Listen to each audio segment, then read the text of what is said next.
This is an emergency transmission from FEMA Region 6 in occupied North America.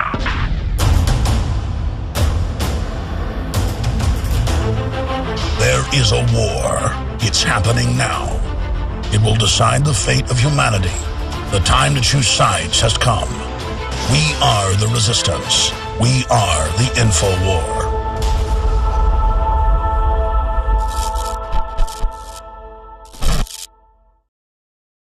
Now, you know, mayors against illegal guns, they're all about stopping gun violence. They don't care about other forms of violence. They want to get you afraid of guns, so afraid of guns that you will take all of them off the street. Just as Feinstein has said, she wants Mr. and Mrs. America to give up all of their guns.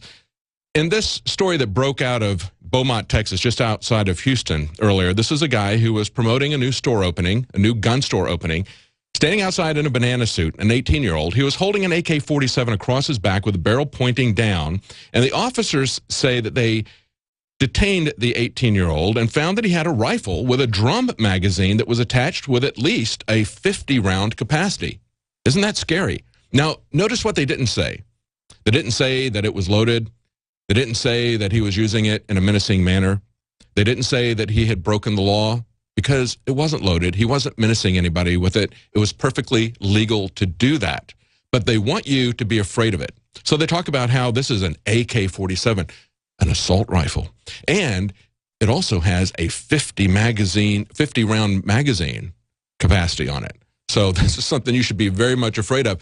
This is a campaign to get people afraid of an inanimate object, irrationally afraid of it. Here's what Eric Holder said about it. And what we need to do is change the way in which people think about guns, especially young people. One thing that I think is clear with young people and with adults as well is that we just have to be repetitive about this. It's not enough to simply have a catchy ad on a Monday and then only do it every Monday. We need to do this every day of the week and just really brainwash people into thinking about guns in a vastly different way. See, this is an effort to brainwash people. This is equivalent to reefer madness, where they demonized marijuana. Remember that? Remember the propaganda campaign?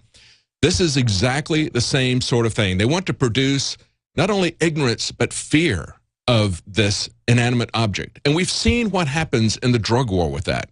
As I mentioned before, former prosecutor from Cook County, that's Chicago, Illinois, said that 80% of the shootings there were over illegal drugs. The war on drugs and prohibition are what is creating most of this violence. The mass shootings are done by people on SSRI drugs. Now, of course, that's coming from Big Pharma.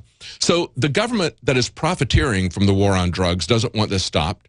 And the big pharmaceuticals, who are the big sponsors of the media, as well as ties to many in the government, they don't want to see the SSRIs stopped either. So we're not going to address the root cause of the violence. Instead, we're going to just let it continue to go on. This is Alex Jones' report about the government's involvement in the death of Philip Seymour Hoffman, who died this week.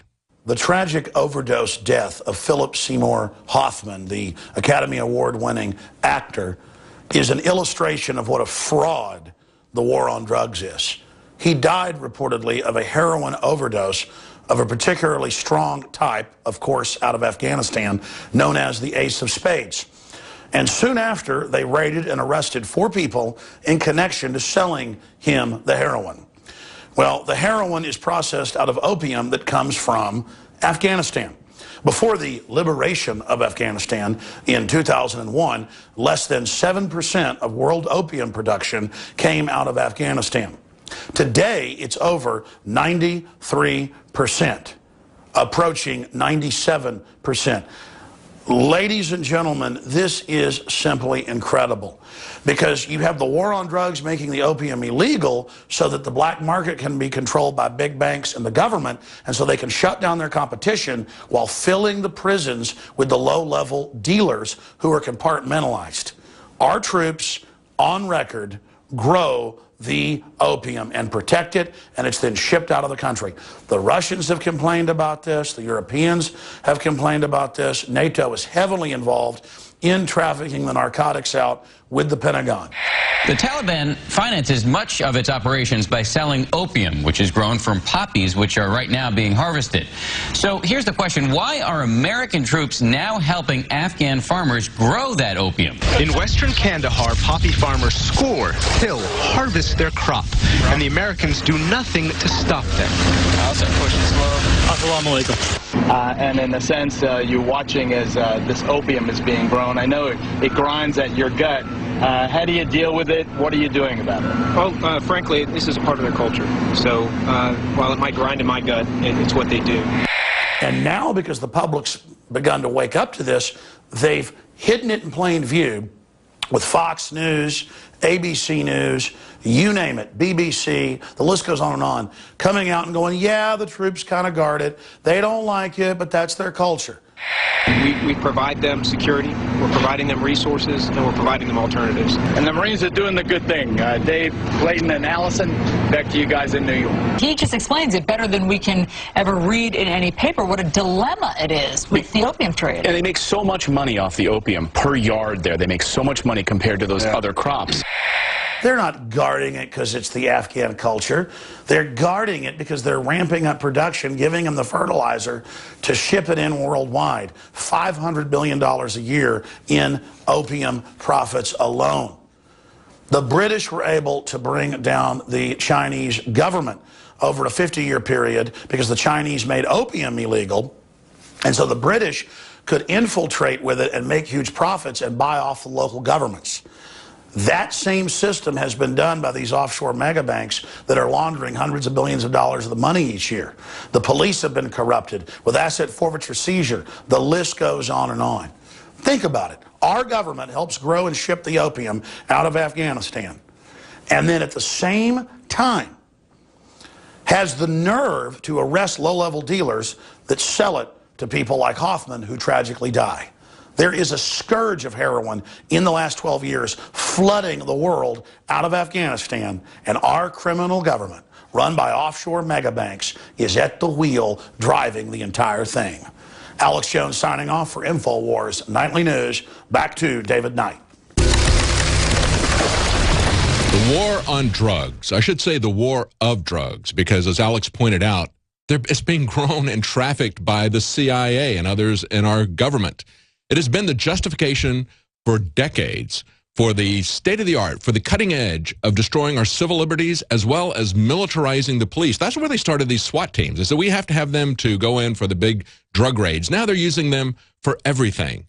And now they're going to the war on terror because that's the next progression. People are starting to wake up to the futility, to the insanity of drug prohibition. You have a lot of law enforcement officers, former judges, former attorneys who are waking up, who are speaking out against this, telling people exactly what Alex just said. This is something that is in the government's interest. It is not in the people's interest. The SAFE Act isn't the only example, but it's certainly one of the ones that points the most to the fact that our government isn't listening to the people, and we are the government. And that's the police chief in New York who's spoken out against the SAFE Act. That's the one that I was reading to you about before, that banned the possession of any high-capacity magazines because, remember, they're scary. That was one of the bases of them going after this guy dressed like a banana carrying an empty AK-47. But he had a high-capacity magazine, so we got to arrest that guy outside of Houston. And registering ammunition. This is going through New York, and this sheriff, who you just heard there, is part of a lawsuit to stop that unconstitutional act, just as Sheriff Mack and other constitutional sheriffs stopped some of the Brady Bill provisions back in, I guess it was about 20 years ago that Sheriff Mack did that. But he's also saying that he's not going to break the law. He's not going to enforce an unjust law. And, you know, we have to stand up as individuals, and we have to say that as jurors, we're not going to enforce unjust, unconstitutional laws. We have to stop being rubber stamps for the system. And we need to understand that our job as a juror is to look not just at the facts of the case and accept the laws as a given, but to also look at the justice of the laws. That's how they stopped alcohol prohibition. It's how people have been pushing back against marijuana prohibition. Now we see that it's been legalized in several different states. This is how we take our freedoms back. We have to get involved. We have to educate others. That's what we're about here. That's what Prison Planet TV is about. You can support that with your subscription. You can pass that out to other people so they can see the news, so they can see it from a different perspective, so they can understand what's going on and not be brainwashed by Eric Holder and others who are lying to us about their agenda. Now you can watch the InfoWars Nightly News streaming live as it happens for free. Check it out at Infowars.com/show.